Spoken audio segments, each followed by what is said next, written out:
لله الحمد لله نحمده ونستعينه ونستغفره ونؤمن به ونتوكل عليه ونعوذ بالله من شرور أنفسنا ومن سيئات أعمالنا من يهده الله فلا مضل له ومن يضلل فلا هادي له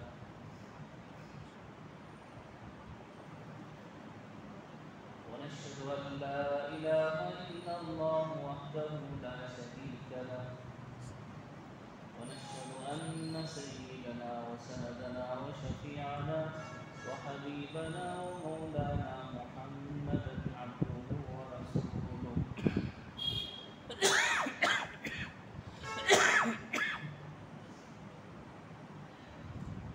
أما بعد فأعوذ بالله من الشيطان الرجيم بسم الله الرحمن الرحيم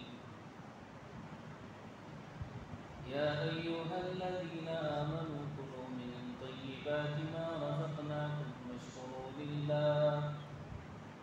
واشكروا لله إن كنتم إياه تعبدون صدق الله العظيم وصدق رسوله النبي الكريم ونحن على ذلك لمن الشاهدين والشاكرين والحمد لله رب العالمين.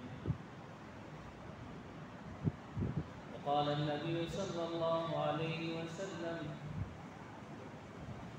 من أكل طيبا وعمل في سنتي وأمن الناس بوائقه دخل الجنة أو كما قال عليه الصلاة والتسليم.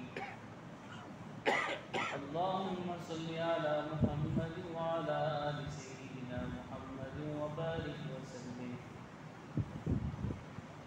اللهم صل على محمد وعلى آل سيدنا محمد وبارك وسلم.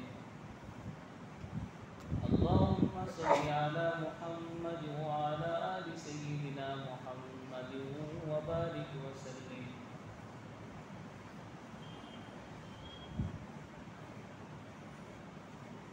اللہ رب العزت کا ارشاد ہے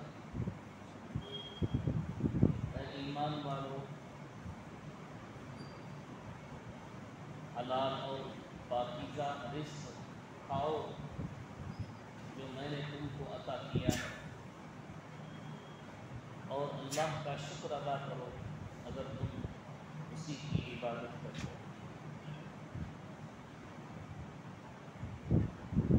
رسول اللہ صلی اللہ علیہ وسلم نے ارشاد فرمایا جس نے طیب اور حلال پاکیزہ روزی کھائی سنت پر عمل کیا اور لوگ اس کی تکلیف سے اس کی ایذا سے بچے رہے تو وہ جنت میں داخل.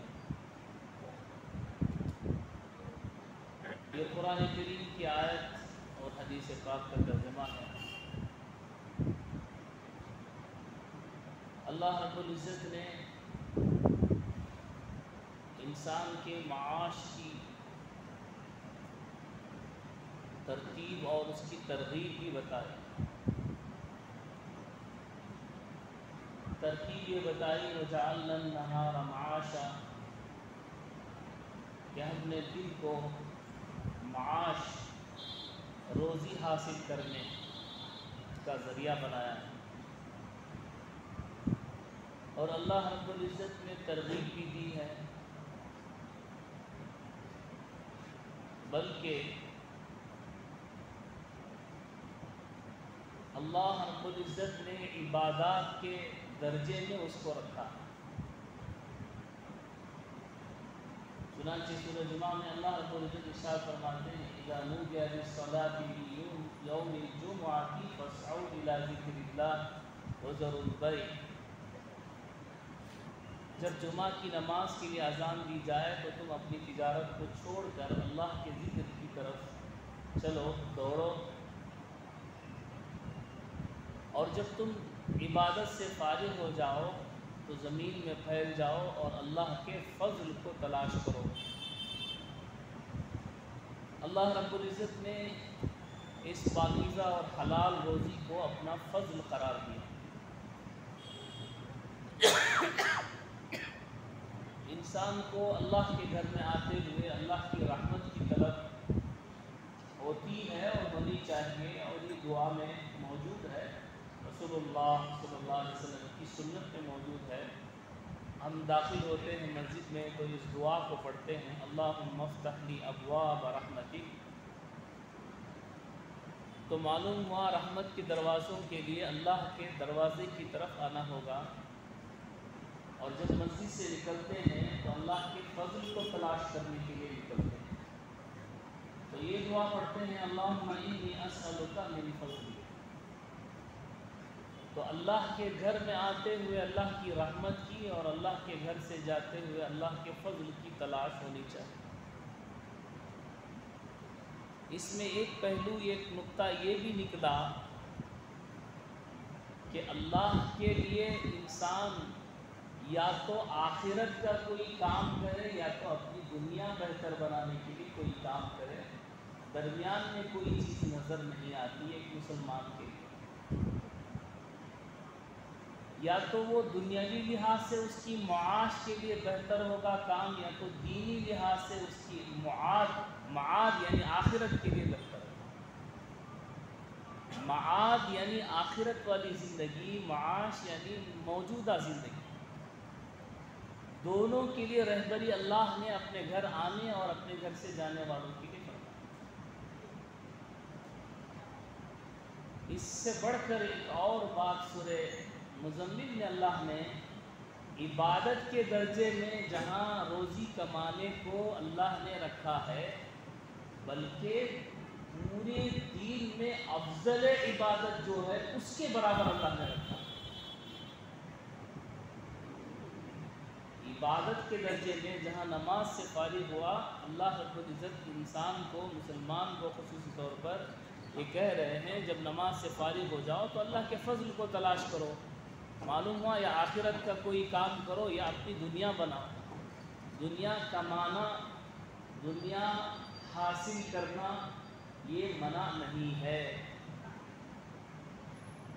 حلال طیب پاکیزہ روزی کمانا یہ دنیا نہیں ہے۔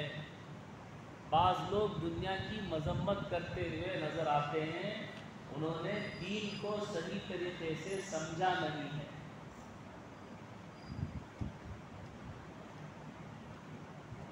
ورنہ صحابہ کی سیرت میں ہے کہ انہوں نے کروڑوں کا مال دنیا میں وراثت میں چھوڑا اور دنیا سے گئے۔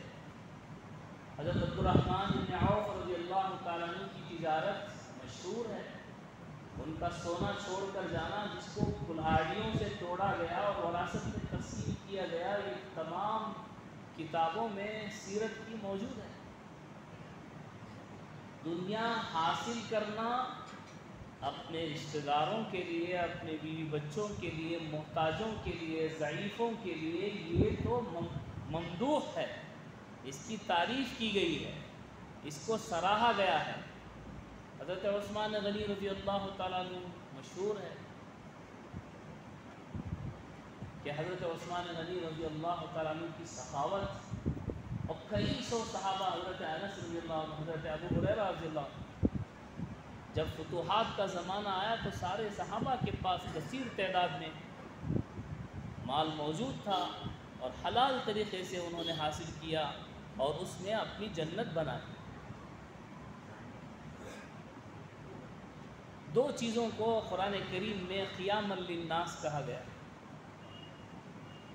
لوگوں کے معاش کے یا جو ہے لوگوں کے قیام کا جو ذریعہ، لوگوں کے قائم ہونے کی جو بنیاد بنائی گئی، قرآن کریم میں دو چیزوں کو بتایا گیا۔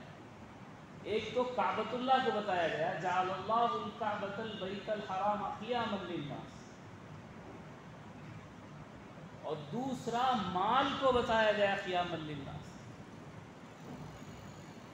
دو چیزوں کو قیاما للناس، لوگوں کے قائم رہنے کی ایک بنیاد جو بتائی گئی، وہ ایک کعبۃ اللہ کو بتایا گیا، دوسرے مال کو۔ اور ایک جگہ اللہ رب العزت نے فرمایا اس خیر کی محبت زیادہ ہے، مال کو خیر کے لفظ سے اللہ نے تعبیر کیا. سورہ عادیات میں دیکھیے وَإِنَّهُ لِحُبِّ الْخَيْرِ لَشَدِيدٌ. وَإِنَّهُ لِحُبِّ الْخَيْرِ لَشَدِيدٌ. ایک اور جگہ اللہ نے فرمایا سورہ عنکبوت میں 12 نمبر 20 میں اللہ نے فرمایا وَلَا تَنْسَ نَصِيبَكَ مِنَ الدُّنْيَا. دنیا کے تمہارے جائز حصے کو بھولو نہیں. وَأَحْسِنْ كَمَا أَحْسَنَ اللَّهُ إِلَيْكَ. تو معلوم ہوا دنیا کمانا بری بات یا اسلام میں ممنوع یا جو ہے آخرت کی طرف رغبت نہ رکھنے والے ایسے نہیں، بلکہ دنیا کو دل میں رکھنا برا. مال کی محبت کو دل میں رکھنا برا ہے. اسی کے لیے جینا، اسی کے لیے مرنا، اسی کا غم و فکر سوار ہونا، سوتے بیٹھتے اٹھتے دین کا حرج ہو جائے مال کا حرج نہ ہو، یہ چیزیں بری ہے. دنیا تو اچھے اولیاء یہاں تک کہ صحابہ یہاں تک کہ انبیاء جناب رسول اللہ صلی اللہ علیہ وسلم نے 70,000 درہم کا بھی جوڑا پہنا. 70,000 درہم کا جوڑا بھی پہنا. رسول اللہ صلی اللہ علیہ وسلم کے پاس ہمیشہ 100 بکریاں ہوا کرتی تھی. 101 ہو جاتی، ایک کو ذبح کر دیتے. 100 کی تعداد ہمیشہ رہا تھا. رسول اللہ صلی اللہ علیہ وسلم کا غریب رہنا اور جو ہے فاقے پر زندگی گزارنا اختیاری نہیں تھا بلکہ اضطراری تھا. کیا مطلب اختیاری اور اضطراری کا؟ کہ اللہ کے رسول صلی اللہ علیہ وسلم کے لیے اللہ نے تو کہہ دیا کہ اگر آپ کہیں تو مکہ کے پہاڑوں کو سونا بنا کر آپ کے پیچھے چلا دے. رسول اللہ صلی اللہ علیہ وسلم نے اپنے پاس رکھا نہیں، جمع کر آپ نے اختیار کیا تاکہ قیامت تک آنے والا غریب کل قیامت کے دن کھڑے ہو کر یہ نہ کہے کہ نبی کے پاس تو مال و دولت تھی، ان کے لیے معاش کی فکر کرنے کی ضرورت نہ تھی. تو رسول اللہ صلی اللہ علیہ وسلم نے اپنے گھر والوں کے لیے تو جمع کیا تھا، لیکن میرے پاس تو مال نہیں ہے، میرے پاس سہولت نہیں ہے، تو لہٰذا میں کیسے عبادت کر سکتا ہوں، میں کیسے نماز روزہ کر سکتا ہوں. مجھے تو کمانے کی فکر ہوگی، کہیں تو کوئی غریب کل قیامت تک یہ نہ کہے. اللہ کے نبی صلی اللہ علیہ وسلم نے سب سے نچلے سطح پر زندگی گزار کر ساری امت کے لیے نمونہ بنا گئے کہ کل کو کوئی یہ نہ کہے کہ میں غریبی میں تھا تو میں نماز روزہ اور دین پر چلنا میرے لیے مشکل تھا. یہ بات کوئی نہ کہے. تو ہر ایک کے لیے رسول اللہ صلی اللہ علیہ وسلم نمونہ بن رہے. تو بات یہ معلوم ہوئی اللہ رب العزت نے جہاں حلال طیب پاکیزہ روزی کھانے کا حکم دیا ہے، اب کھائے گا تب جب کمائے گا تبھی تو کھائے گا، ورنہ یہ اللہ کے کلام کی آیت لغو بیکار ہوگی. نعوذ باللہ، کوئی اللہ کے کلام میں کوئی لغو بیکار بات نہیں کہ اللہ رب العزت ابتغاء من فضل اللہ جو کہہ رہا ہے، جو فضل تلاش کرنے کا اللہ رب العزت جو حکم دے رہے ہیں وہ بیکار ثابت ہو. اور میں نے یہ بات کہی کہ اللہ رب العزت نے عبادت کے ساتھ جوڑ کر کہا فَإِذَا قُضِيَتِ الصَّلَاةُ فَانتَشِرُوا فِي الْأَرْضِ وَابْتَغُوا مِن فَضْلِ اللَّهِ. جب نماز سے تم فارغ ہو جاؤ اللہ کے فضل کو تلاش کرو. ایک بزرگ کا معمول تھا، ان کی تجارت تھی، تو جمعہ کی نماز کے بعد جا کر فوراً ضرور وہ اپنی دکان کھولا کرتے، اس لیے کہ اللہ کا حکم ہے جب نماز سے فارغ ہو جاؤ اللہ کا فضل تلاش کرو. اس حکم کی برکت تجارت میں اللہ رب العزت برکت رکھی ہوئی، اللہ نے برکت رکھی ہے. شرط یہ ہے کہ بات میں سچائی ہو اور پیٹ میں حلال مال، عقل حلال ہو، صدق مقال. اسی لیے تاجر کا وہ درجہ ہے جو علم حاصل کرنے والے، علوم نبوت حاصل کرنے والے عالم اور طالب علم کا درجہ ہے. التاجر الصدوق الامین مع النبیین والصدیقین والشہداء. اور تو اور اللہ رب العزت سب سے اہم عبادت کے ساتھ جوڑ کر اس تجارت کو ابتغاء من فضل اللہ کو ذکر کر رہے ہیں۔ سورہ مزمل میں اللہ فرماتے ہیں وَآخَرُونَ يُجَاهِدُونَ فِي سَبِيلِ اللَّهِ کہ ایک جماعت اللہ کے راستے میں جہاد کرنے کے لیے نکلی ہے اور ایک آدمی روزی حلال تلاش کرنے کے لیے نکلا ہے۔ وَآخَرُونَ يَبْتَغُونَ مِن فَضْلِ اللَّهِ۔ رسول اللہ صلی اللہ علیہ وسلم فرماتے کسب الحلال فریضۃ بعد الفریضہ بعد الفرائض یا بعد الفریضہ اور کما قال صلی اللہ علیہ وسلم کہ کسب حلال بھی فرض ہے بعد فرائض کے۔ لیکن ایک بات عام لوگوں میں ہے، کوئی روزی کمانے کے لیے اپنی دکان اور تجارت میں لگا ہوا ہے، اگر اسے نماز کے لیے کہا جائے تو وہ کہتا ہے یہ بھی فرض ہے، یہ بھی فرض ہے۔ ایک ہے بالواسطہ فرض اور ایک ہے بلا واسطہ فرض۔ تمام عبادات بلا واسطہ فرض ہے، یعنی فرض حقیقی۔ ایسا نہیں ہے کہ فرض نماز چھوڑ کر کوئی یہ کہے کہ بھئی تجارت کرنا بھی فرض ہے اس لیے نماز چھوڑ کر اس فرض کو اختیار کرنا۔ کہا جائے گا کہ یہ بلا واسطہ فرض ہے، ہر مومن مسلمان مرد عورت پر 5 وقت کی نماز فرض ہے، حرام سے بچنا فرض ہے، حلال اختیار کرنا فرض ہے، بعض اس کے تمام دوسرے اخراجات، دوسری ذمہ داریاں جو فرائض اللہ نے دی ہیں، بیوی بچوں کی حفاظت اور ان کے لیے حلال مال کی انتظام، اس کی ذمہ داری اٹھانا، تجارت کرنا، یہ بالواسطہ فرض ہے۔ اس فرض کے ہوتے ہوئے اس فرض کو چھوڑا نہیں جا سکتا۔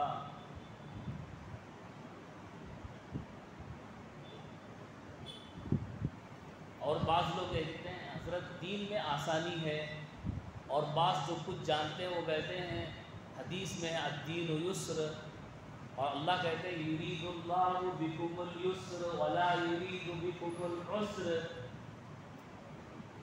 کچھ لوگوں نے سوال بھی کیا کہ حضرت آپ نے کہا پچھلے جمعہ اور اس سے پہلے جمعہ کہ جو لوگ اس طرح کی نوکری کر رہے ہیں وہ لوگ جو ہے اس طرح کا انتظام کریں کہ اپنے کھانے اور پینے کے اخراجات کے لیے قرض کا انتظام کریں، اور اس تنخواہ کو، جو تنخواہ بینک، انشورنس اور اسی طرح بیمہ پالیسی اور دوسرے جتنے جس میں سود کا اندیشہ ہو، ایسی ناجائز نوکری اگر ہو، اس میں ناجائز کمائی آتی ہو، تو مجبوراً دوسری نوکری اختیار کرتے ہوئے، تلاش کرتے ہوئے اس نوکری کی اجازت اس وقت تک ہوگی جب تک کہ دوسری اچھی نوکری تلاش کر لے، مجبوری کے درجے میں اتنا انتظام ہو کر لے کہ اپنے کھانے پینے کے اخراجات کے لیے قرض لے کر انتظام کرے اور اپنی تنخواہ سے اس کو ادا کرتا رہے۔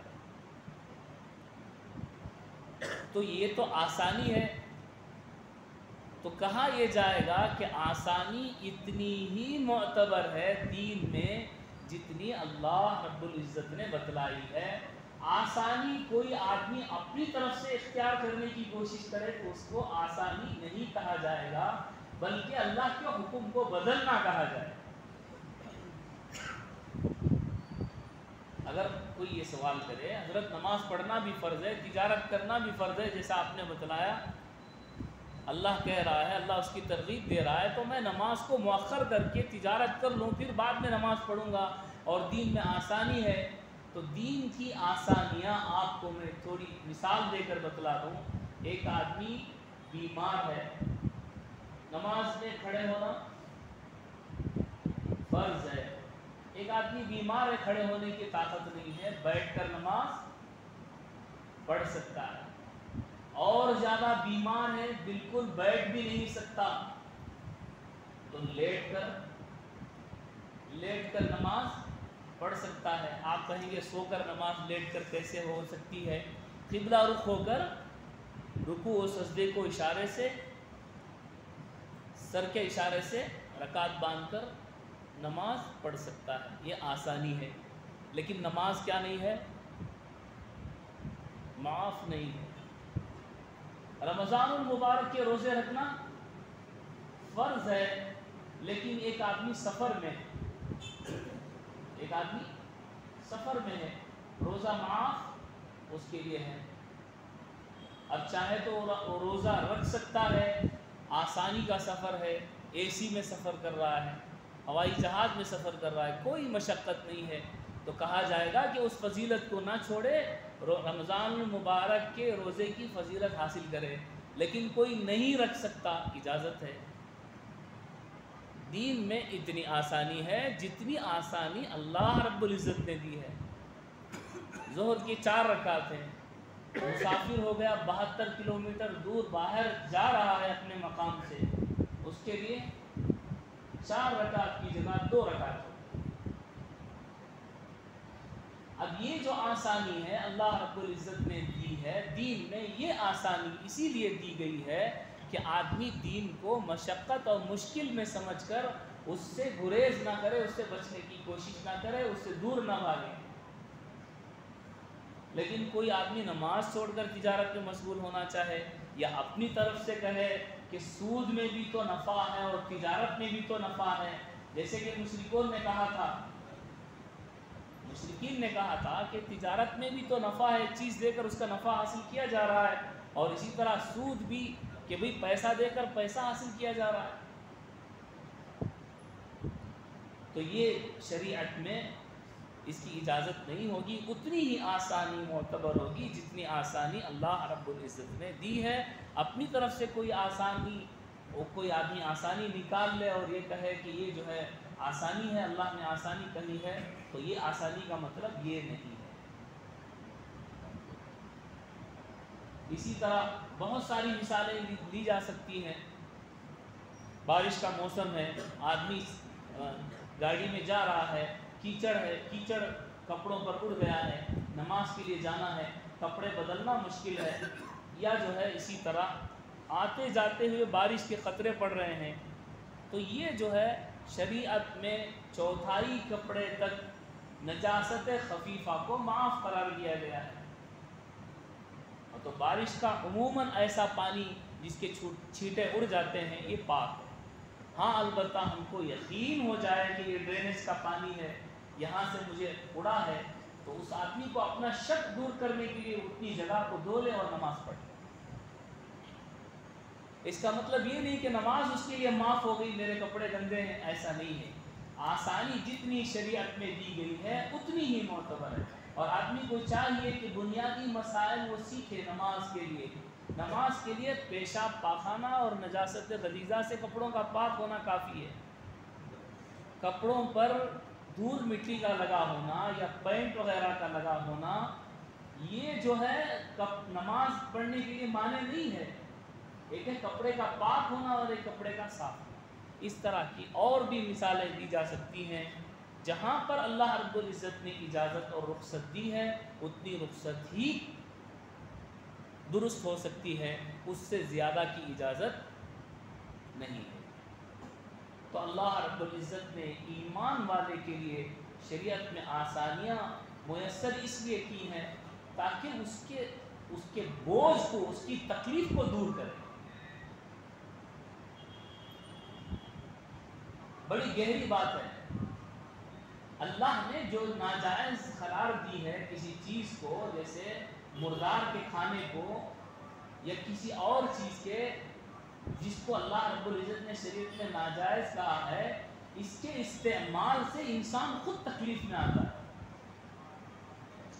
قرآن کریم میں اللہ فرماتے ہیں وَيُحَرِّمُ عَلَيْهِمُ الْخَبَائِثَ، خبائث ناجائز چیزیں، خنزیر ہے، خون ہے، مردار ہے، اتنی چیزیں ہیں جو اللہ رب العزت نے ناجائز قرار دی، ان کو خبائث کے لسٹ میں علماء نے شمار کیا ہے۔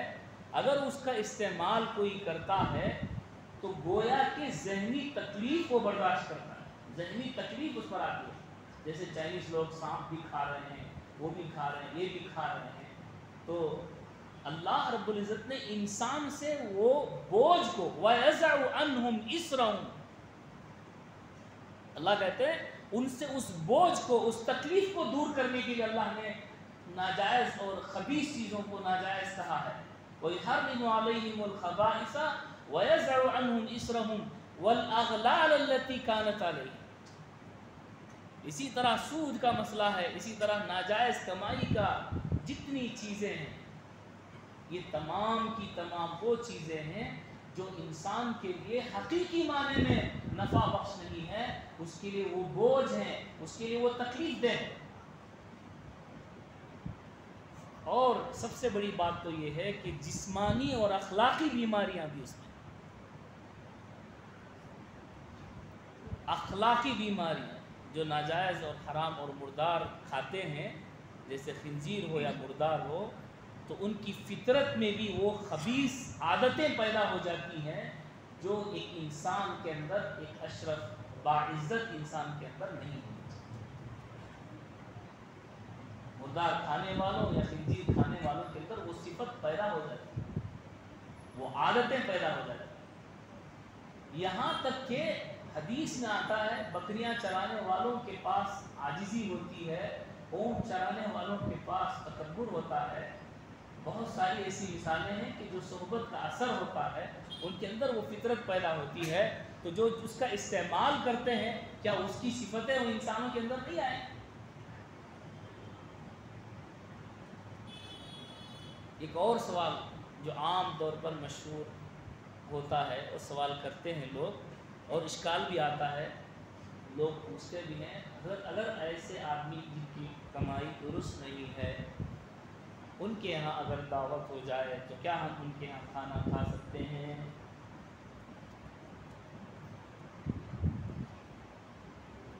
سب سے پہلی بات تو یہ ہے کہ آپ کو صحیح معنوں میں معلوم ہے کہ ان کی ساری کمائی یہی کی ہے، جیسے کہ کوئی کسی آدمی کا سنیما ہال ہے یا ایسا کوئی کاروبار جو سراسر معلوم ہو کہ یہ بالکل ناجائز ہے، عام آدمی کو تو معلوم ہوتا ہی ہے، اس کے یہاں کھانا کیسا ہے؟ رشتہ دار ہے، دوست ہے، اگر دعوت قبول نہ کی جائے تب بھی جو ہے رشتے کو نبھانا مشکل ہے، یا کوئی ایسی مصلحت ہے کہ ہم جائے بغیر نہیں رہ سکتے، تو ان کی کمائی دیکھی جائے گی کہ سراسر وہی کمائی ہے یا ان کا اور کوئی بزنس بھی ہے، ان کا اور کوئی حلال جائز کاروبار کا ذریعہ بھی ہے، تو آپ ان کے یہاں کھا سکتے ہیں۔ دوسری یہ بات بھی ہے، آپ جو ہے ہر ایک سے پوچھنے اور تحقیق کرنے نہ بیٹھ جائیں، بلکہ آپ معلوم کر لیں کہ حلال کمائی ایسے آدمی کی نہیں ہے جو آدمی ہم کو دعوت دے رہا ہے یا بلا رہا ہے، تو اندازہ بھی کر سکتے ہیں، تحقیق بھی کر سکتے ہیں، معلوم بھی کر سکتے ہیں۔ ایسا نہیں کہ آپ کو کوئی دعوت دینے آئے، آپ کی کیا کمائی ہے پوچھنے آپ بیٹھ جائیں، ایسا نہیں۔ اور اسی طرح اگر کہیں ایسی ضرورت پڑ جائے کہ رشتہ دار ہیں، بہت قریبی آدمی ہیں، ان سے تعلق بھی بنائے رکھنا حکمت اور مصلحت کا تقاضا ہے، ایسے آدمی کے ہاں اگر کھانا پڑ بھی جائے تو یہ نیت آپ کر لیں۔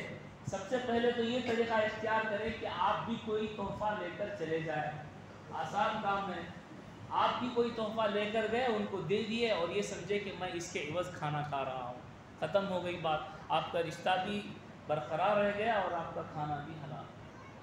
اگر ایسا نہیں ہوا، آپ کو کوئی موقع ایسا مل گیا کہ آپ کچھ نہیں لے جا سکے، تو کم از کم یہ نیت کر لیں کہ اتنے پیسے میں غریبوں کو صدقہ کر دوں گا، اس لیے کہ کوئی بھی ناجائز اور حرام آمدنی ہوگی اس کا مستحق غریب آدمی ہوتا ہے، تو لہٰذا اس کا صدقہ کرنا ضروری ہوتا ہے، اس مال کو ہم کھا نہیں سکتے، یہ نیت کر لیں۔ اور یہ نیت کرنے کے بعد اس آدمی کو سمجھانا بھی آپ پر ضروری ہے، ایسا ہی نہیں ہے، ورنہ تو آپ کہیں گے علماء کو تو یہ سب معلوم ہے سکتی ہے، اب دیکھو میں کھایا تو صحیح نہیں کرتے، انہوں آپ کو یہ نیت کر کو کھا لیا تو صحیح کرتے۔ اب اپنے آدمیوں کے دلوں میں یہ اشکال، ایسا نہیں ہے، بلکہ جو جانتا ہے جو نہیں جانتا وہ ہرگز برابر نہیں ہو سکتے۔ قُلْ هَلْ يَسْتَوِي الَّذِينَ يَعْلَمُونَ وَالَّذِينَ لَا يَعْلَمُونَ، یہ سب قرآن اور حدیث کی باتیں ہیں جس میں حرام سے بچنے کی نیت ہے، حرام کو حاصل کر کے حرام کو حلال بنانے کی نہیں ہے، جیسے عوام سمجھتے ہیں۔ جو قرض لے کر خرچ کی انتظام کرنے کی جو بات کہی ہے، یہ بھی حرام کو حلال کرنے کی بات نہیں ہے، بلکہ ناجائز سے بچ کر اللہ کی خوشنودی حاصل کرنے کی بات ہے۔ بالکل اسی طرح یہاں پر بھی آدمی صدقے کی نیت کر لے اور اس کھانے کو استعمال کر لے اور اتنا پیسہ صدقہ کر دے، لیکن جس کے یہاں دعوت کھا رہا ہے اسے بتلا دے کہ بھئی آپ کی کمائی درست نہیں ہے، اسلام میں یہ چیزیں جائز نہیں ہے، اس لیے جو ہے میں نے جو کھانا کھایا ہے اس کے پیسے میں نے غریب کو دینے کی نیت کر دی ہے۔ اب اس کے دل میں احساس پیدا ہوگا کہ یہ جو میں کام کر رہا ہوں یہ درست نہیں ہے۔ ورنہ جو ایک لقمہ اپنے پیٹ میں ناجائز اور ناحق کا ڈالتا ہے 40 دن اس کی عبادت قبول نہیں ہوتی۔ جن کا کھانا سونا پینا گھر کپڑا سب ناجائز ہو تو ان کی عبادتیں کیسے قبول ہوں گی؟ چاہے وہ پہلی صف میں نماز پڑھے حاجی نمازی، چاہے وہ شیخ الحدیث عالم دیندار ہی کیوں نہ ہو، آدمی کی لقمے جو پیٹ میں جا رہے ہیں، جو روزی جا رہی ہے، اگر وہ حلال نہ ہو تو یہ تمام چیزیں، یہ تمام عبادتیں اس کی بیکار ہوگی۔ اللہ سے دعا ہے کہ اللہ تعالیٰ ہم تمام کو حلال اور طیب اور پاکیزہ روزی عطا فرمائے، کسی محتاج کا محتاج نہ بنائے۔ اللہ کے رسول صلی اللہ علیہ وسلم نے بہترین دعا قرض ادا کرنے، روزی میں اضافے اور غموں سے چھٹکارا، حلال طیب پاکیزہ روزی حاصل کرنے کے لیے مختصر سی دعا ہر نماز کے بعد جمعہ کے دن ضرور 70 مرتبہ اللہم اکفنی بحلالک عن حرامک واغننی بفضلک عمن سواک۔ بہت چھوٹی دعا، مشہور دعا ہے، ہر نماز میں امام صاحب بھی پڑھتے رہتے ہیں۔ یہ دعا آپ کو زبانی یاد ہو جائے بہتر ہے، لکھ کر چند دن میں یاد کر سکتے ہیں۔ چلتے پھرتے اللہ سے حلال طیب پاکیزہ روزی، اس کے ثمرات، نیک عبادتوں کا شوق، اپنی نسلوں کی ایمان کی حفاظت، بہت سارے نیک ثمرات انسان کے اندر پیدا ہوتے ہیں۔ اللہ سے دعا ہے اللہ تعالیٰ